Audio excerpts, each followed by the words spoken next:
Mosoma.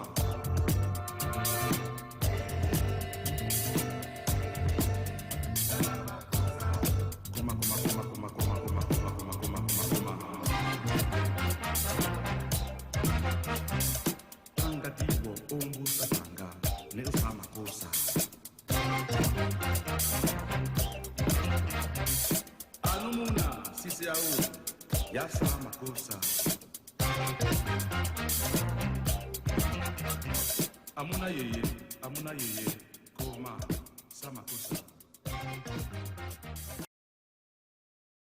Hello, this is Tempo Afric TV's Beyond the Headlines program, and I'm your host, Petros Haile.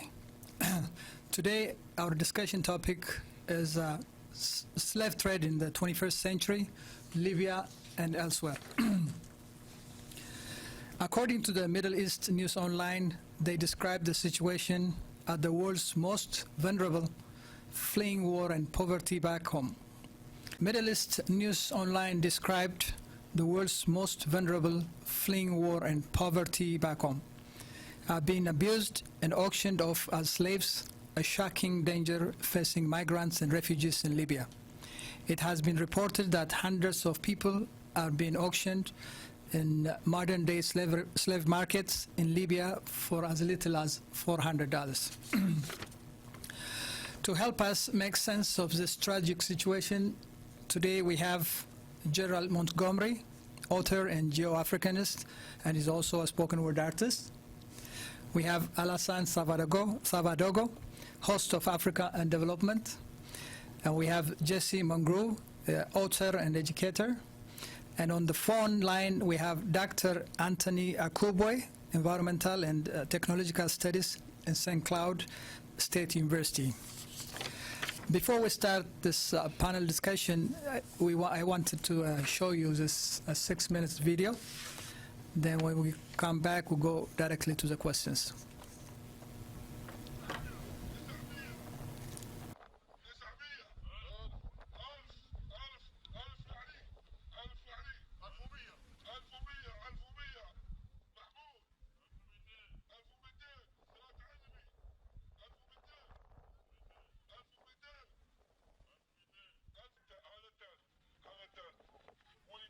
Separate auctions going on in this town that we're in and in a town only 20-30 minutes away, and it looks like we will be able to go in and witness how this all happens.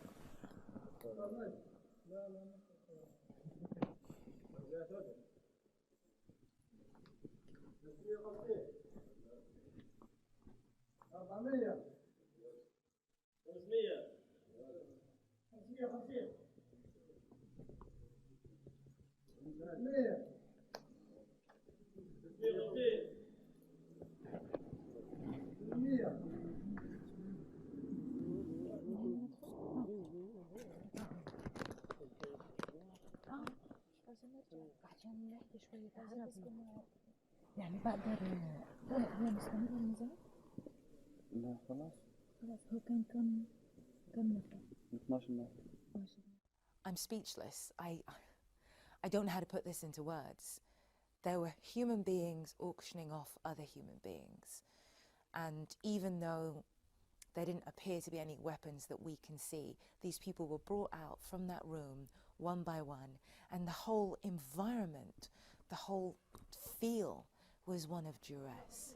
The utter casualness of that. I mean, when we walked in, there was clearly a lot of nervousness, a lot of suspicion, and people started covering their heads, but they still kept going, and they were referring to these human beings that they were selling as merchandise.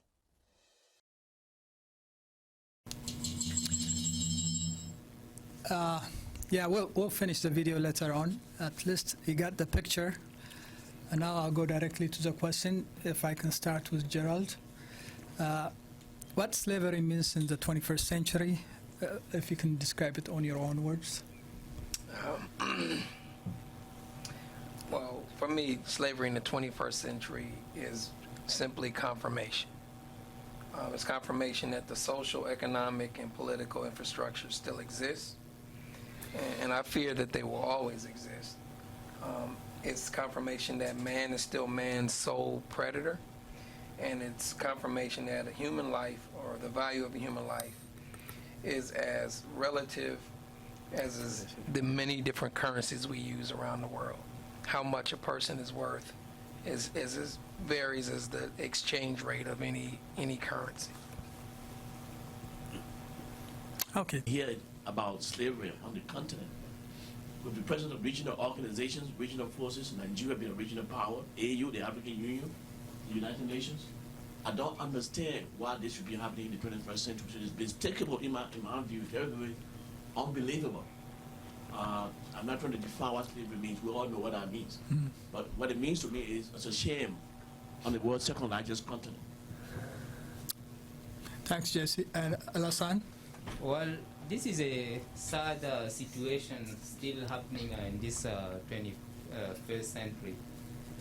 People are leaving their countries because of political instability and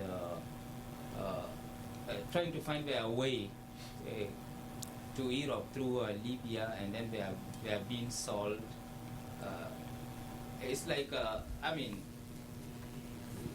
it's putting a really bad images really bad image to the continent. It shouldn't be happening 21st century. In this 23rd century. So human being sold to another human being, that's really despicable, as Jesse said. Serge? Thank you, Mr. Pedro, to have me on your show. To talk about the slavery in Libya at this moment is very, very, very important, and it's something we cannot live on today. But the question is how this happened, why we are here today. First of all, to get to respond, I'm going to define what is slave. What people said. It is a person who is the legal property of another and is forced to obey them. Look at this definition. I should say that it's a person who is the illegal property of another person and is forced to obey them.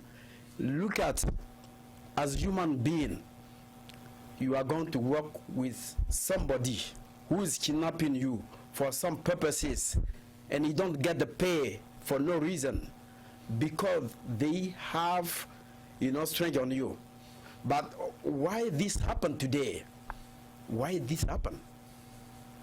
When Gaddafi was on power, did you hear about slavery? Tell me if you hear about slavery. When Gaddafi was on power, this kind of stuff was like a coordinate. Gaddafi, even if was just taking care of everyone, but since Gaddafi was killed or thrown away, we talk today about slavery. We did. It cannot be higher. When Obama administration was on with Hillary Clinton, this is what they did, and we have to tell people of this world today, it's because of them Libya is going through of all this problem. So, and this country, tell me if they have government today to coordinate everything. Yeah. This is the country who did not have a law. Yeah. And all guns are around everywhere. Yeah, on that one, we'll come back to it, how the international community responds to it. Thank you, though. No, international community have done, my stuff, This problem was existing long time ago. It's because CNN brought a small footage. Everybody want to talk about it. Okay. It was existing Why we didn't talk about it, and now everybody want to do something. Good. Okay, thank you. We'll come back to And before you're gonna go, I'm gonna tell you that European Union and also Italy, they have done too much money to save the life of these people, to return them back home. Yeah. But what they are doing, they just catch them and put them in jail. Yeah. I have and that. all Libya, all single Libya, there in their own place, in the house, they have the prison. Yep. How are we gonna get back all these people from Africa? Thank you. And there's another problem. The color, the Maghrebian, they don't like we'll talk about white that. people, Actually, black people. The next question has something to do with what you just mentioned. Thank you so much, Pedro. But before, since we have Dr. Anthony on the phone, can you hear me, Dr. Anthony? Yeah, yeah. Okay. Do you have a comment on what slavery means on the 21st century? On your own words, if you can describe it. I would say that it's really disheartening to hear that there is such thing as slavery going on in the 21st century in Libya and elsewhere. It's very, very unfortunate, but we have to, put our heads together and, decide how to deal with this unsavory, practice that shouldn't be anywhere in a civilized world. It's really, really unfortunate. And I don't know what the world is doing about it. I don't know what, the industrialized countries are doing about it. At this point in time, I think, I just feel that everybody is giving a deaf ear. These developed countries are giving a deaf ear to the issue. But it's a very, very serious problem, a very, very reprehensible, situation that nobody should put up with. And something has to be done about it. And if by having a discussion like this, we can, raise the issue to the point, that the international community gets involved. Okay. That will be a very, very good first start. All right. Thank you, Dr. Anthony. We'll come back to you. And I'm glad you both mentioned it on the international community, but we'll come back to that part. The second question I have is, what is your take on the gruesome image of slave trade in Libya? It's not only they're conducting a trade, but the tortures, and all that stuff. Say something about it. You mentioned about yes. Go ahead. Yes, Pedros. Yeah. There's most of too much videos. You didn't watch. You can see how they hang human being and beat them up, and you can see how they abuse sexually the women, and you can see how they introduce them in prostitution. But today we are accusing Libya. But inside of Libya, we have our own brother from Niger and Mali who are in front of this. Why? Because they have been organized by Libyan, to do this. And today, it's kind of a trouble. How human being can be treated like that? How human being can be treated like a dog? Like a garbage. People, international community, anyway, they talk about whatever they want to do. But today, I don't trust, these people, because they knew they have any kind of deal between Libya and today, the people who are doing this, the French people, because France knows why they throw away Gaddafi. They know why, Gaddafi is not there anymore, because this guy was taking care of his own people. Thank you. And also the Since problem. we're talking about the gruesome image, like The image is a human being treated that way, tortured that way, and hang upside down on different things. Yes. What does that give you? What kind of impression does that give you? The international community, again, will come back to it. But thank you for the answer. Anyone I wants just to want add? to add to what the brother, we have to address the issue not with emotion. Then we'll be able to make some sense and meaning of this discussion. And I can see that there's some emotion. And it's quite understandable from my dear brother. The way he's carried it. Yeah. It's painful. But the question is, what does it mean to me? It's, like I said before, it's a shame in this stage, in this age, in the 21st century, to have this happen. So it's not a good thing, period. There are a lot of historical things I can talk about. He talk about Gaddafi, he talk about, I don't know what's going on. But when we get to that point, maybe I might make a point. But it's not a good thing. It's something that the world community, including the African Union, and the governments that are involved should do something about. That's what I want to say. Okay, thanks. Alassane? Yeah, I think this is even beyond slavery only, because if you look at the way they treat those black Africans, it's really disheartening, because if you look back in history, Arab, like the northern part of Africa, like the Maghrebian area, they don't have such consideration for other Africans. They think that they are, way above the black African. They don't even consider themselves as African. They think that they are Arab. So that's why they are treating those people this way. Yeah.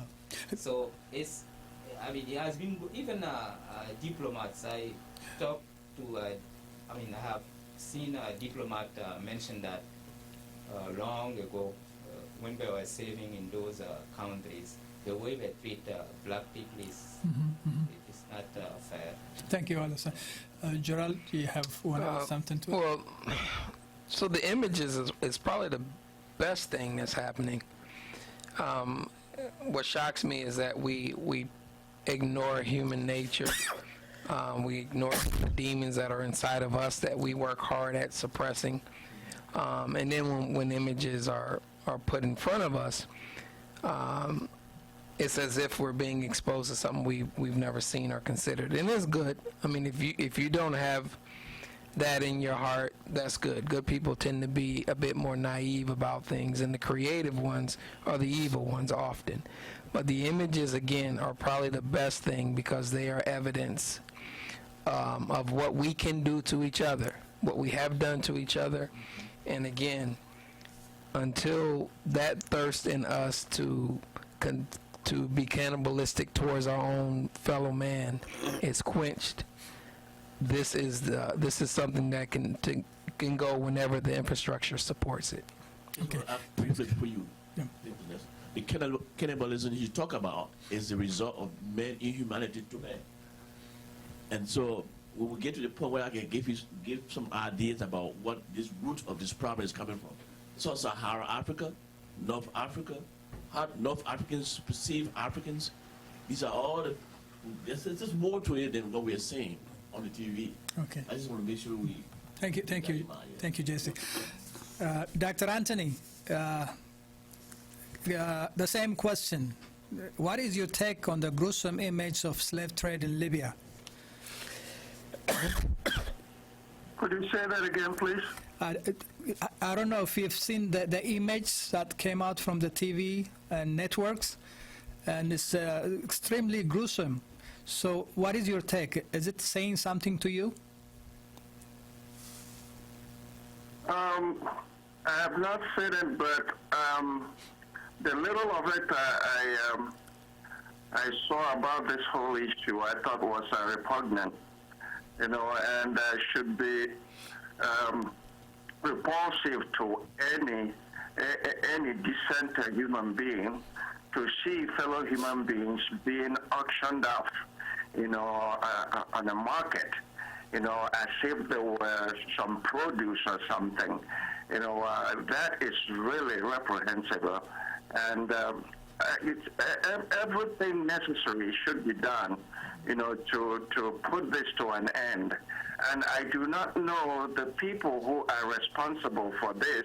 I don't know if the Libyan government is involved in it or just a few individuals or citizens of that country who want to prey on desperate citizens who are looking for a means of livelihood because, in their various countries, the leadership, has not been doing anything that helps, the entire citizenry. What we have there, many leaders who are so selfish and so, bent on bettering their own selves instead of the citizens who voted them in. So again, nobody, with his head properly balanced on his shoulder should, tolerate or accept the situation.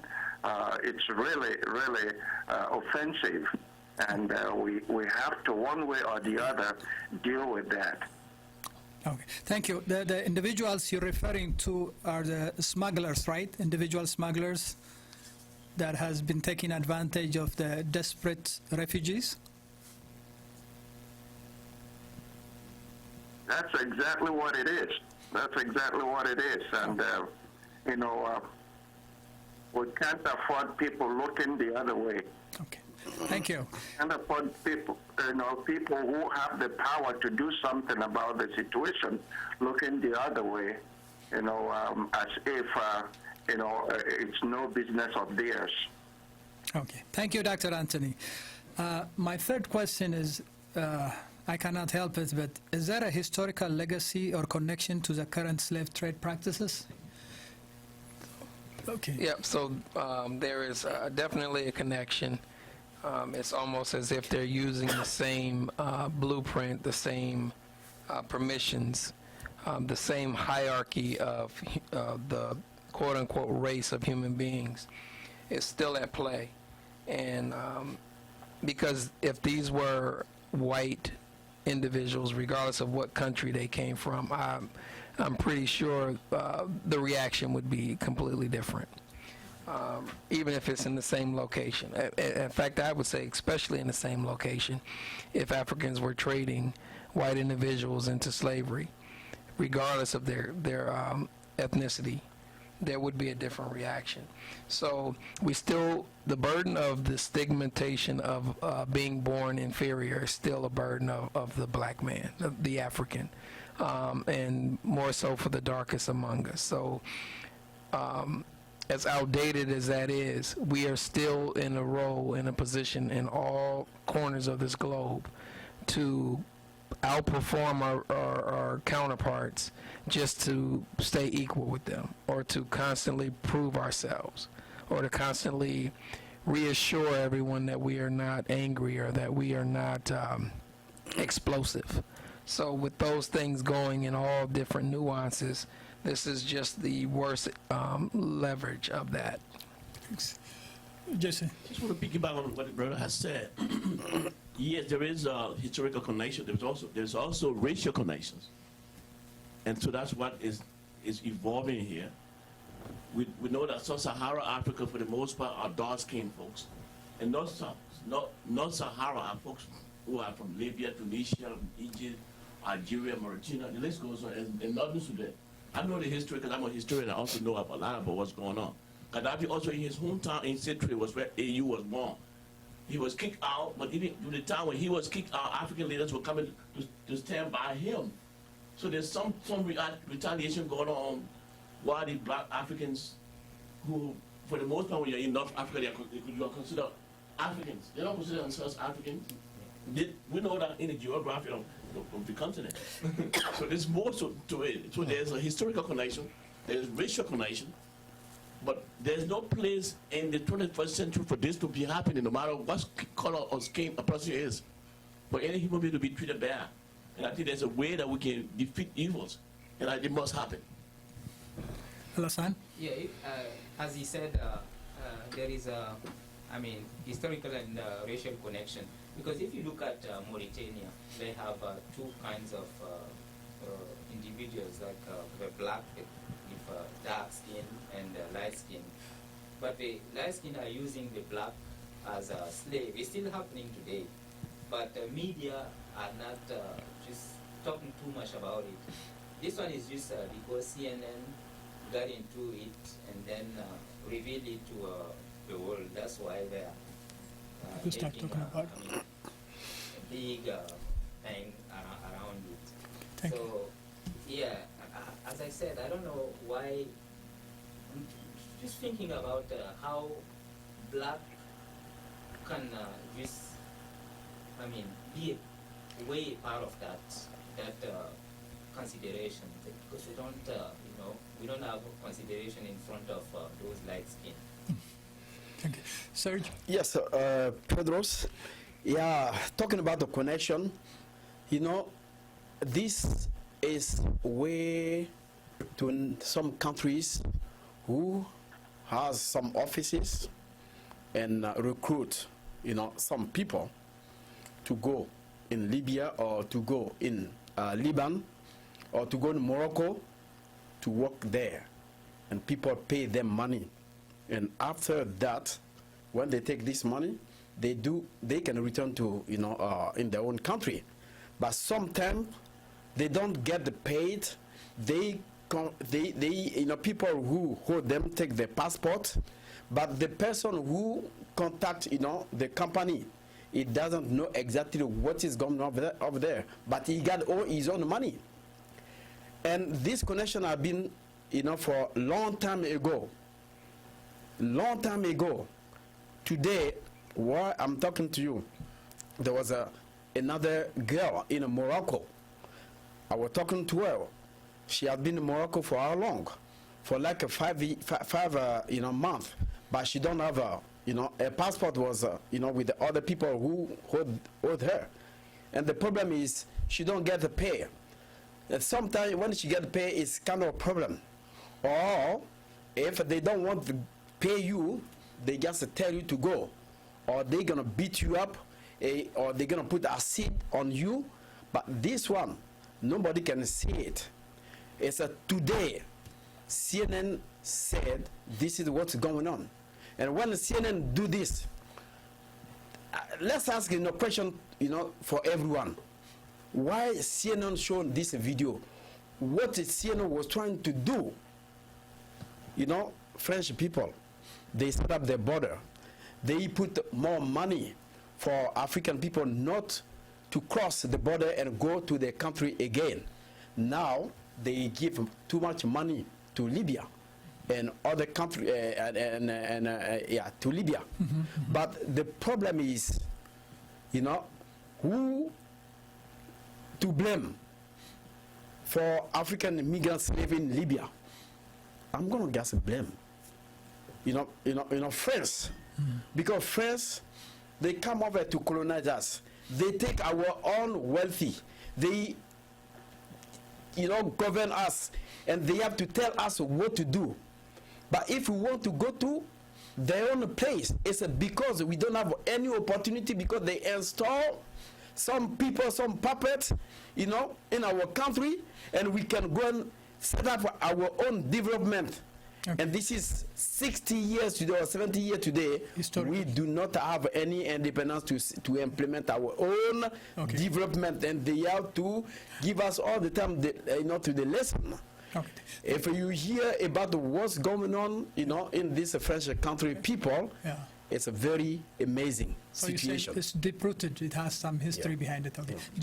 I just want to just piggyback on what the question of the historical connection. As a Liberian, I know that in the 1920s, Liberian government officials at that time period also had the same issue with sending Liberian indigenous tribes to Fanabo Port, as in Spain, as a forced labor. So these issues, this is not the first time you had inhumane treatment of human beings. Liberia almost lost a start by the League of Nations because of that, taking her own citizens, sending them to Spain for Fanabo Port. So it's not anything that has not happened before. But people of goodwill have always tried to stop evil. And I'm hopeful that what we're talking about will be dealt with. Okay. If the right forces, the right agencies take the steps, for example, the African Union, the West African Community, Economic Community, the United Nations, the list goes on. This is human right. This is human right at the highest point. Human right abuse at the highest point. It must stop. But that makes sense. And Pedro, before you're gonna, go other side, Yeah. I just want to tell that, in Libya today, there's no government in Libya. There's no government and there's no law in Libya. How can illegal migration be controlled in a failed country like Libya? Who control Libya today? Who control Libya since they saw Gaddafi? Yeah. There's nobody who control Libya, and you can see all guns around everywhere. People want to just take a profit of people and African African migrant. The follow-up question will have something to do with that. Thank you, Serge, for reminding me, though. Before we go to the second question, let me ask Dr. Anthony, are you still there? Yes, I'm here. Okay. Straining my ears to hear. I know. I'm sorry, but I'll repeat the question for you. The question is there a historical legacy or connection to the current slave trade practices? Is there any connection, be it psychic or resource-wise or anything?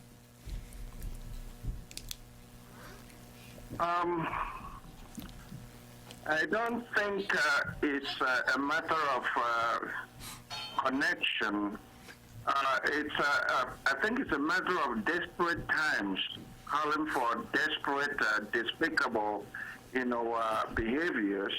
And what is happening in Libya is, a good example of what desperation can do. Unfortunately, innocent victims are involved in all these things, and people who are in a position to oppose this kind of behavior are sitting there talking about other issues, and I don't know of any other issue that could be more important than the enslavement of fellow citizens, global citizens. And I think the United Nations, has to do something about it, call an emergency meeting. This is not a matter of articulating, if there is a precedent to this or not. We know that the Atlantic slavery took place, and we know that the people who are doing this are in it, to make money. Since in Libya, I understand, that there is really no government per se, and people are doing whatever they can to earn a living, but this approach toward earning a living, I say, is very unsavory and it's dehumanizing, and shouldn't be left to continue.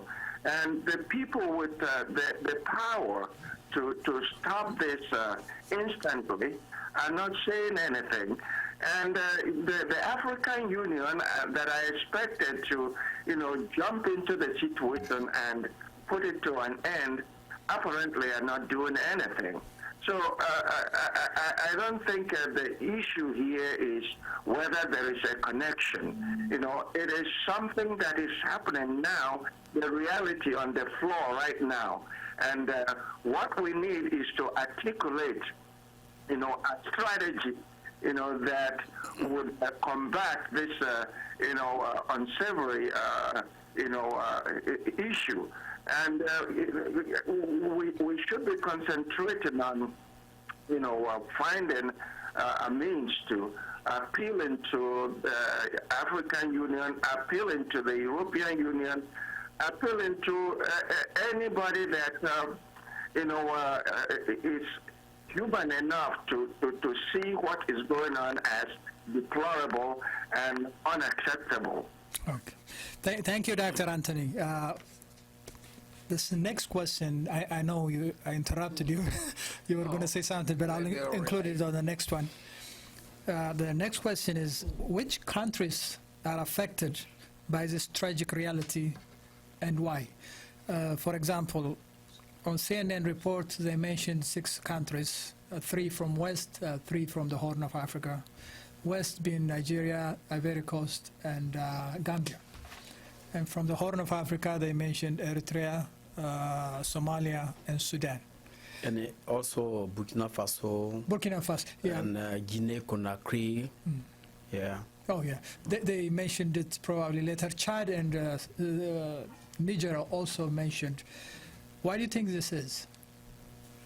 Well, I think the reason why they're naming countries is how you separate yourself from the issue. If something were to happen to one of the children outside, I may say, oh, that's they live around the corner.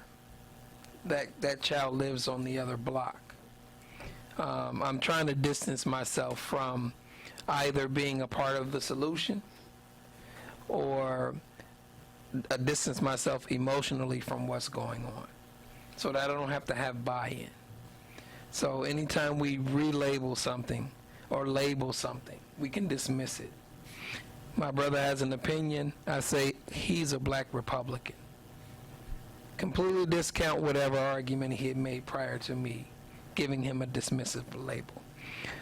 This obviously affects everyone in the same way any struggle for human rights would affect anyone. This is the pebble in the pond, and the pond ripples, and everything in that pond moves. In closing, I just want to comment that there's a third element that we haven't touched on yet. So we got the victims that end up being slaves, and we got the slave traders who are making money trading them. But we're not really talking about the consumers, the ones that are purchasing, the ones that put these individuals to work. There is no desperation at that point, period. These are people that have enough money to purchase someone and enough tasks to have them do it. And in any crisis, there's always that consumer that gets overlooked often. And that's what I mean by the infrastructure, our human selves, what we have inside of us. The desire to do things like that exists. It behooves us to identify that within ourselves and beat it down and pray it away. But make no mistake, that monster is amongst humanity. Thank you. Jesse. Question is, why are those select quick countries are affected? Mali, Guinea, Nigeria, Gambia, and then the ones on the horns of Africa. I think that has to do with geography. It also has to do with the governance, the record of the people. Is the government doing what she's supposed to do for its citizens? Because if the country is doing what's the need of broadening to go to Europe, to be even put into a situation where you will be slave. So that's what we have been talking about. I think it's very important, it's critical to know how the Nigerian government is operating as a regional power to allow its citizens to even move up north to want to go to Europe. Same thing with Mali, Gambia, all the other countries, Eritrea, the list goes on. So that's very important. So I want to talk about African Union, very much important. The African Union is an umbrella organization of the continent. What is her role? She has wings in different parts of Africa. In the West, the economic community of West African states in West Africa. Same thing in East Africa, one in North, one in the southern part. What are their roles? That's where they come in. And so this is not an issue that cannot be resolved. We have mechanisms in place, and I don't see the need for select countries that we're talking about, its citizens to be victimized of any situation, including slavery, if these organizations that are already established are doing what they're supposed to do, in my view. So it is resolvable, it's something that is solvable. It's just a matter of going to put the matter on the top of the agenda. Public policy is about what is on the top of the agenda. Once it's up there, I think we're trying to bring it to that point. It will be dealt with. Okay, thanks. Alassane? Yeah, I think he said pretty much a lot of things that I have in mind, because it has to do with governance and political stability. If you look at the countries such as Sudan and Somalia, and they are failed states. Political institutions are not working. And also governance. There are like countries like Ivory Coast, Guinea, Burkina Faso, Gambia. They do have political stability. It's just that people think that they can find better in Europe. You know, they don't have. They have degrees. They don't have jobs. So to them, they have to go to Europe to find a better life, to live a better life. So, as he said, it has to do with governance and political stability. But sometimes it's kind of complex. If you look at even the stable countries, some people have money, but they can start something, but they just think that, oh, this is not enough. If I go to Europe, I can make it quickly, and life can turn around quickly, and can live better. Instead of starting something, working step by step, and still you do good, you start doing good, but think that, oh, in Europe I can do better. Yeah. So But part of the question is, some countries in particular, they're migrating in masses. Yeah. That has something to do with the system, I assume. But sorry, Champ, Yes, I'll come back to you. you know, Pedro, Yes. we have to be realistic, okay? People in Africa, they want to find a good lives in Europe. When they finish their school, they don't have a job because the government has made the promise, but they do not do exactly what the promise is.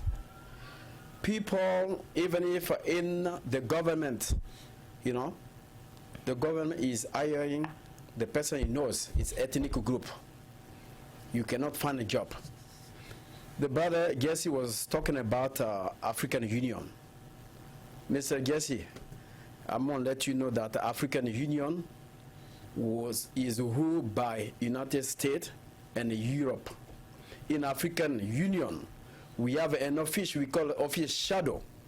And that office shadow, there is two representatives of African, in that place, 4 representatives of American people, American, here, and also 4 representatives of European Union people. And who is taking care of African Union? This is USA and this is French people. They pay them. The salary came from there. They are not free to work exactly what they want to do. If you read, the Ghanaian, president, speech when Macron was there, it tell people, we want, whatever you promise or give out to us. But it has been 70 years, we are not implementing our own dividend for the other people, African people, to be in Africa. You were talking about the Ireland and another country. These people was immigrating long time ago, but today they stay in their own place because they have Eldorado, they have everything there, Decentralization. When you have a decentralization, what you have in Liberia, in the capital of Liberia, we can have it where? In other city. You can have a job everywhere. But if a government, come and tell the people, I'm gonna do this, I want to be elected. When they come on power, did they do it? They don't do it. Tell me exactly what Ellen Johnson has been realized. If he had something to do, now somebody is coming on a power. If that person gonna exactly make sure that Liberia are not, going through any kind of, problem, it's the same example in other country. Today, we talk about Africa, Nigeria, Burkina Faso, Guinea. they are fleeing in all over this world because they want to get something good because they don't have it in the place. Thank you. Thank you. Actually, you answered the next question too, Serge. The next question would be, how would you rate the international community respond to the crisis? But I'll come to it in a few seconds. I need to go back to Dr. Anthony Akobe. I don't know if you heard the question, but the question is, which countries... Are you there? Okay. Yeah, I'm here, but could you repeat the question, please? Yes, I will. I'm going to. Which countries are affected by the tragic reality and why? The reason we raise this question is, according to CNN, they identified 3 countries from the West Africa, which is Nigeria is one of them, Ivory Coast and Gambia. And they mentioned 3 countries from the Horn of Africa, which is Eritrea, Sudan, and Somalia, as having the biggest number of migrants. So the question is, which countries are affected by this tragic reality? And CNN tried to respond it by their own assumption. And do you have an opinion on that one? Well, besides the countries that have been identified, which are Nigeria, Cote d'Ivoire, Ivory Coast, and the Gambia, the point is that the whole world is affected here, where innocent citizens desperate for work are being traded on the market, to bring back the memory of the repugnant slavery in modern times. It's not just these countries that are affected. The whole world is affected, because this shouldn't be happening, in the 21st century. Here we are trying to end, the year 2017 and going into 2018, and to hear about, this, unacceptable situation in Libya, it's very, very, very unfortunate.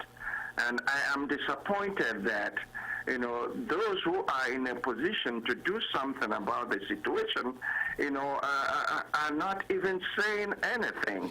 They are not saying anything, and I don't know to what extent conspiracy is involved here, because sometimes we have powerful people behind the scenes operating these things, and we are seeing just those messengers that are controlled by politically and socially powerful people who are not visible at the time, but who are at the same time pocketing the blood money that comes from this unfortunate situation. So again, we are all affected, not just Nigeria, not just Cote d'Ivoire, not just the Gambia. Every country in the world should be affected by this, what is going on in Libya. So again, all hands should be on deck, to arrest this situation before it goes further, it continues further. I can't imagine, being in a world where slavery, is being practiced, and nobody with, the authority, with the power. What is the United Nations? What's the military, that the United Nations normally raises, to combat situations like that? I know in Liberia, there were soldiers, from all over the world, in different places, in Sierra Leone, all of these places. So what are these people doing? Why don't we, muster or put together a military, to go back there and, put an end to this nonsense, that we should be ashamed of ourselves. It is said that, those who stand for nothing, fall for anything. And we cannot sit back and, feel that we are unconcerned, because one way or the other, nemesis is going to catch up with us if we don't do anything. Yeah. Thank you. Since we're talking about the last agenda, how would you rate the international community response to this crisis? I'll go with Jesse. Yeah, I was trying to piggyback on what the professor was saying. Yes. I'm assuming he's a professor. Yes, he's a doctor. The concern also is the country itself, Libya. Why now Libya is involved in such a situation like this? This was not happening before when Gaddafi was in power. So that shows that there's no order in the country. I don't think they may have a fragile government that does not even care about what we're talking about. There were times, if you will remember a few years back, there were black South Africans who were killing other Africans in South Africa, which is so foolish. South Africa was in need. We all fought with them. And you want to kill somebody from Zambia, Tanzania, Zimbabwe, some other countries? Yeah. But the government will step in there and stop to it. Because you have a functioning government that does not condone something of that nature. So if there was a functioning government in Libya, that would be a partner, a credible partner to work with. But does it mean we can't stop it? No, we can still stop it. But I don't think they have a functionality that what you call real governing in Libya. That's maybe part of the problem we're facing. They will step in and do something about it. They do not have any government in Libya, but in UNN, they have somebody there. When that person was talking, I was just watching in. What is going to do? Nothing. And we talk about the international community. These people know exactly what's going on there.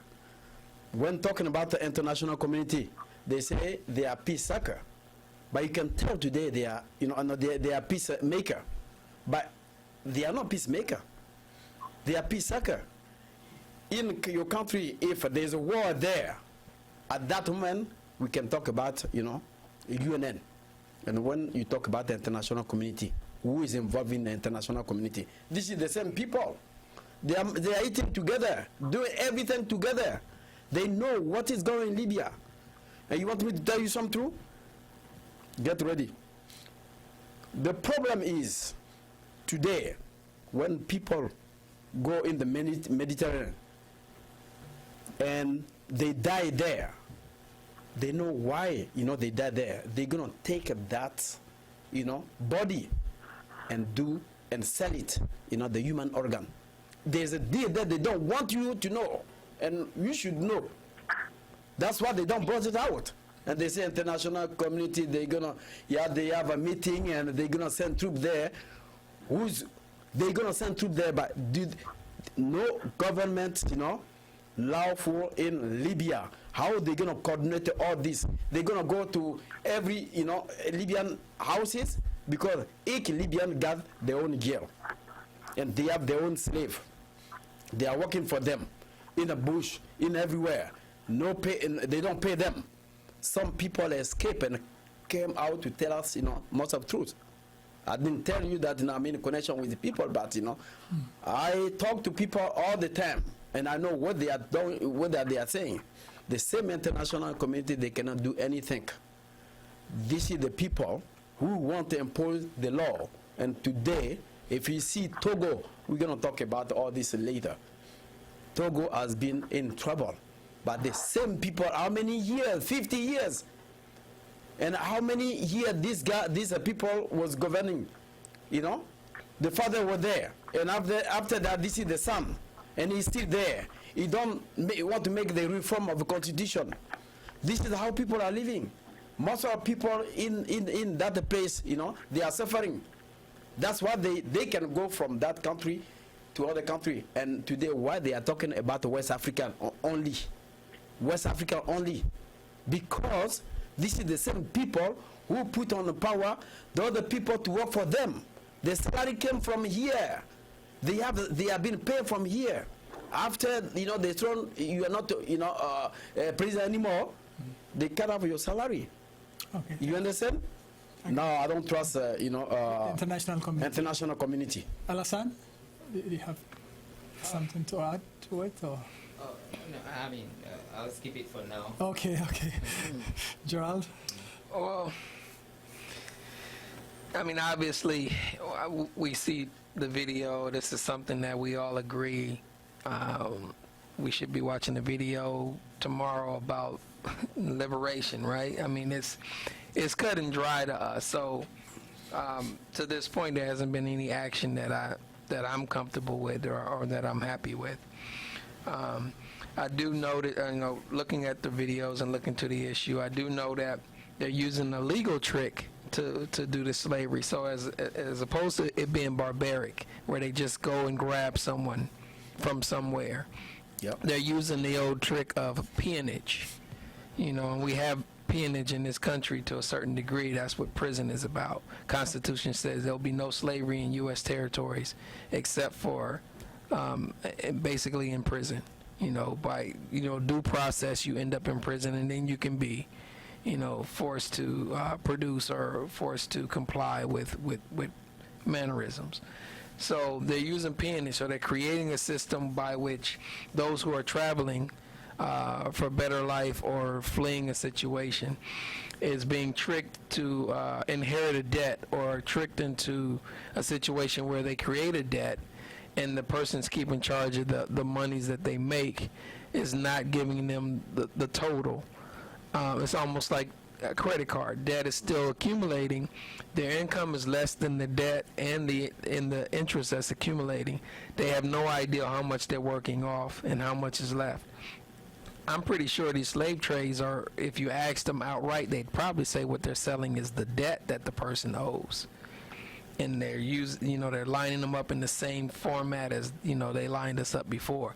It's all smoke and mirrors, but at the end of the day, not only do someone need to go in there, but we also need to be vigilant that in this country, the desire to overpower someone or rule someone still exists, and they're finding different ways to virtually enslave us.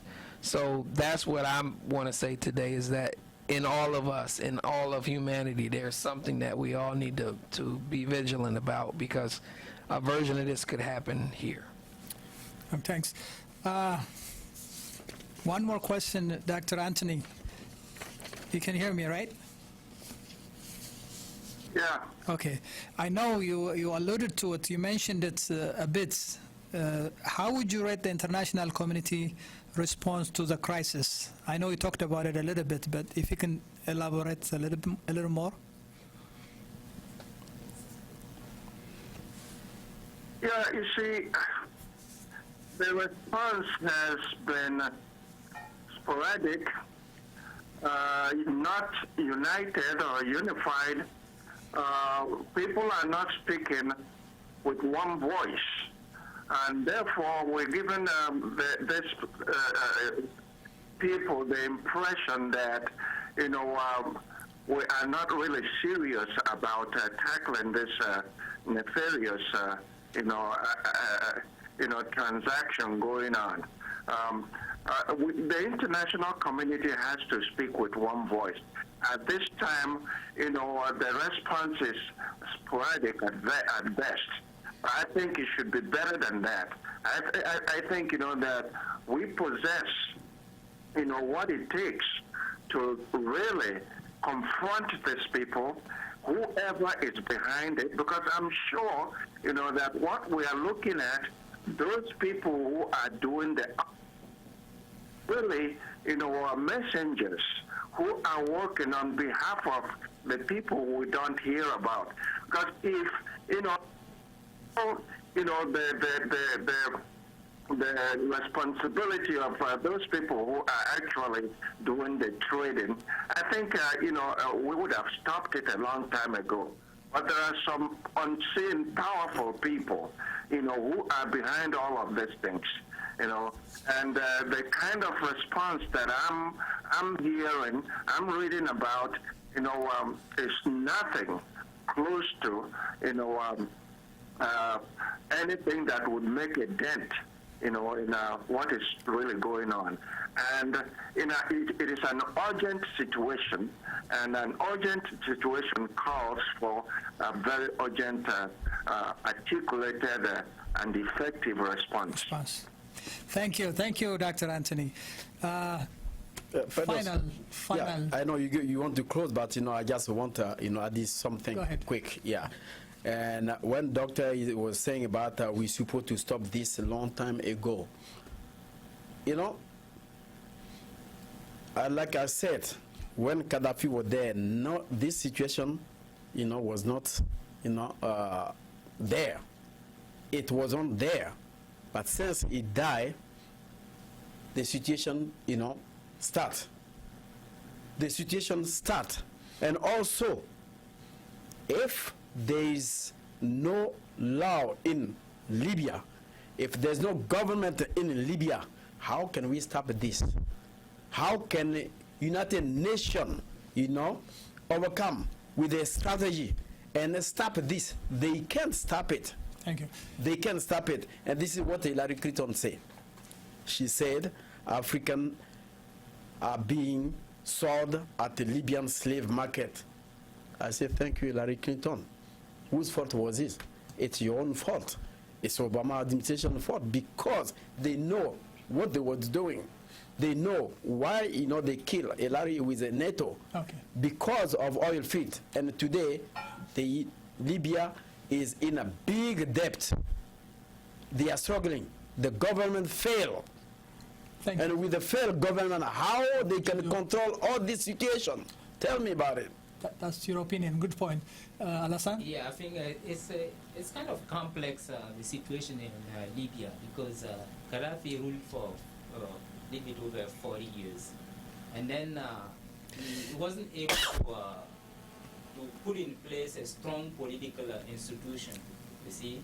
Even if the international community, like NATO, hasn't intervened, someday Gaddafi is going to die, not for sure. And then if the institutions are not strong enough, I think the problem will come up. Yeah. So I think what we need to do is just teach ourselves how to strengthen our political institutions, so that if you are not there, someone can pick up, and then things can keep running smoothly. We missed that point in most African countries. Yeah. As Jesse said, governance problem. And because in Libya we have 3 main tribes, and Gaddafi was able to control. Keep them united. But after he was overthrown, part of mess came. The thing that you mentioned, like Tuareg, they were very loyal to Gaddafi. Why that picture came into, like the Tuareg tribe from Mali? They were his bodyguards at one time, I believe. Yeah. Anyways, it's a different subject. But thank you, Alassane. Your final thoughts, Jesse and Gerald? Well, my thought is, if it is not us, then when? My thought is, okay. If it is not us, if it is not the world community now, then when? If it is not over there in Libya or on the African continent, then where us? Where the issue can be addressed. And so we have, this Martin Luther King Jr. used to say, there's an urgency of time. This is very urgent. This is human rights abuse to the highest. You can't go lower than this. And so there's every facility, every mechanism in place to address this matter. It's just a matter of when and who has the courage to do it. The African Union has a mechanism in place. They have represented at the United Nations. You can even hold a National Security Council meeting in New York if you want to see about, if you want to address this issue, make it an urgent issue. There are ways to do it. So it's not something that cannot be dealt with, in my view. So I think it is the responsibility of the international community. But I don't mean just the United Nations, not just the AU. There's so much that we can do. The United Nations has its own organs that deal with human rights abuse. This is part of that, in my view. Okay. But the West African community, economic community, also has a force which took care of after 14 years of war in Liberia. I know that. So there are ways you can deal with problems, even if the world community does not do it. That's what I think we should be focusing on. The people who are in charge should bring it to the light, to the top of the agenda, and it will be dealt with. Thank you. Gerald, Well, you have final thoughts? Right. I would say, I strongly disagree with the notion that removing a dictator or a monarch from a country is the sole reason why human nature kicks in. So we're talking about morality now, and we're talking about, in essence, a form of immorality being legalized. That's all the government is a institution that controls what is legal, what's not legal, in that regard. Our immorality still exists underneath that and within that. And so if you remove that government and we behave immoral, to say that that person was the cap on our powder keg, that sole person excuses our behavior. The bottom line is that we got human beings that are purchasing other human beings. And in their life structure, this is a part of what makes them wealthy. This is how their daily life is executed. Whatever home they live in or whatever, they have these servants now in this capacity. And if a leadership is removed, if a government is removed, and these things are still occurring, we still got to understand that for us to be human, we don't need a government in place. I mean, we don't need permission to be human. If I was rich enough and I had a militia, I wouldn't necessarily need permission to go liberate my brother. I mean, we have to get above this notion that we got to legalize our own manhood. Do you need permission to defend your house? If laws were instituted now that restricted your ability to defend your house, would you follow those laws in the face of lawlessness? That's in my final remarks is, we got to get back to the spirit of being human beings and hold ourselves accountable for our actions. And these people are buying other people. Yeah, the ones who fled are not in a position to defend themselves. Obviously, their country hasn't went to go and retrieve them. And now you got merchants whose excuse is they need economics, so they're selling because they need money. But then you got the purchasers that are enjoying these individuals who obviously don't have a financial issue. So when are we going to look at the people who are benefiting, the banality of evil? As the professor alluded to, somebody bigger is behind the curtain. We don't know who that is, but somebody's bigger behind this curtain. Thank you. I know we raised questions. We don't have a lot of answers for now, but that's the whole purpose of this panel discussion, to raise questions, to create awareness, because it's a unifying issue. We're talking about slave trade, regardless of your boundary, territory, nation, nationality. It affects all of us the same way. But I'm glad you guys mentioned the other factors, the resource, the corruption, the institution, the government, not having government, and all that stuff. So this is a question that we need to raise. Part 1 will not be over, so we'll do part 2. And thank you. Yes, Pedros, before you're going to close, I know it's almost time. 1 minute. 1 minute. We are going to blame also our own media, because the situation happened. We have to wait international media to inform African people to be aware that what's going on in Libya is a shame for all this media, and also for this situation, for the human being sold, it's a shame. Thank you. For the French leader, because they know where they put us, and they know what they want us to be, but we cannot say that we're going to struggle and be there. Okay. Thank you, Serge. Well, thank you, panelists. Thank you, Serge Nyao, host Grand Debate and Planet Africa. Gerald Montgomery, author and Geo-Africanist and also spoken word artist. Thank you, Alassane Sabarago, host of Africa and Development. Thank you, Jesse Mungru, author and educator. And thank you for connecting with us on the phone line, Dr. Anthony Akube, Environmental and Technological Studies in St. Cloud State University. On that note, we end today's program, and we'll see you with a different program, maybe part 2 of this program next time. Thank you. Mamaku, mama sama, kumakusa, mamaku, mama sama, kumakusa, mamaku, mama sama, kumakusa, mamaku, mama sama, mamakusa.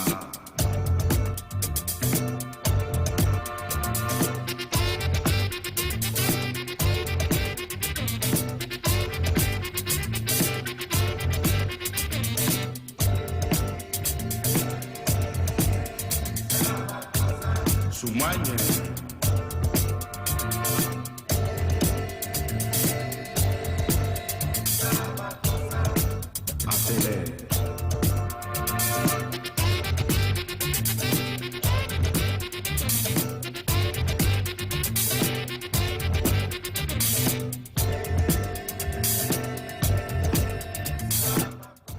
Mosoma, Mosoma.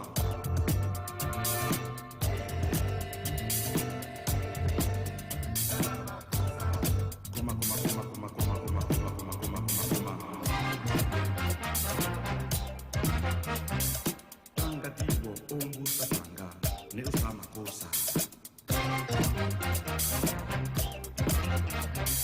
Alumuna, sisi au, yasama kosa. Amuna yeye, koma.